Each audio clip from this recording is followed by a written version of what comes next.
Hey guys, this video is the mind and the archetypal hero.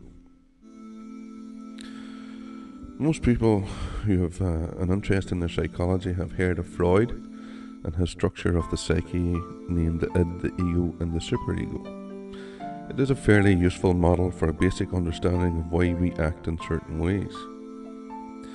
But a much more diverse, richer and indeed truer understanding of the psyche was developed by C.G. Jung. It was said that Freud found a basement under the material self, but that Jung then found an extensive range of interconnected caverns beyond that basement to describe the unconscious. He blasted open the unconscious to reveal its real significance and its beauty. Unconscious structure is complicated, but if brought forth and understood, can awaken an individual from his hypnotic sleep.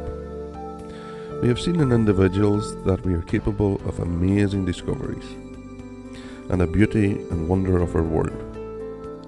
But along with that, there are individuals capable of the most brutish and horrific acts. Collectively we can come together and support peace and love and an end to war. But a collective can also turn into the most evil of forces, and if controlled by a negative ideology, can starve a whole country, as in the Ukraine in the early 1930s, when 8 to 10 million people were deliberately starved to death. Many Ukrainians were forced to turn to cannibalism to survive. This genocide, along with the death of countless millions of Russians, was perpetrated by the most evil ideology ever created, that is, Bolshevism. As individuals, we can at times feel a level of bliss, have moments of sheer joy, and feel we are almost at one with ourselves. But we can get frustrated or frightened and behave like an animal with absolute recklessness. If pushed far enough and get caught badly enough within the chaos of life, get overwhelmed by unconscious forces, we may even feel the want to kill others, or be so disgusted with ourselves that we want to end our own lives. So how to try and understand these things? How to make some sense of the beauty and of the madness and where we fit in? Think of the mind as a movie, and in this movie there are several characters, or archetypes. To show a few of the archetypes, I will use the characters from Star Wars. This is not a coincidence, and it is well known that George Lucas was heavily influenced by Joseph Campbell and his research into the archetypal hero. The first character or characters are the ones with the longest and most complicated development over millions and millions of years. Deep-rooted biological and psychological forces. There will be good, positive desires, but also the negative aggression toward and ruthless domination of others.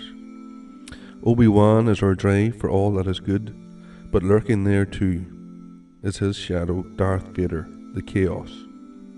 In the Matrix, for instance, these archetypes would be represented by Morpheus and Agent Smith. The unconscious is more complicated, but I will keep it this way for simplicity. The next character is what we would describe as ourselves, our persona or ego. It is the character that we've built up over our lifetime to feel a sense of understanding and where one fits within this world. This is Luke Skywalker, or obviously in the Matrix that would be Neo. To build this character, we would have had to repress many ideas, and they would be the equivalent of what Jung calls the shadow, the hidden darker sides of our personality. This very real dark side within us all would then be part of Darth Vader's force, and they are very powerful.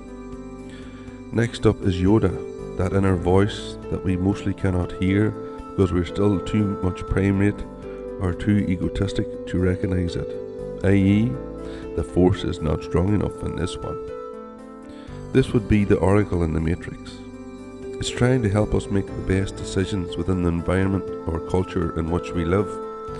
It's trying to keep us on the right path, to gain more experiences and to aim for higher values.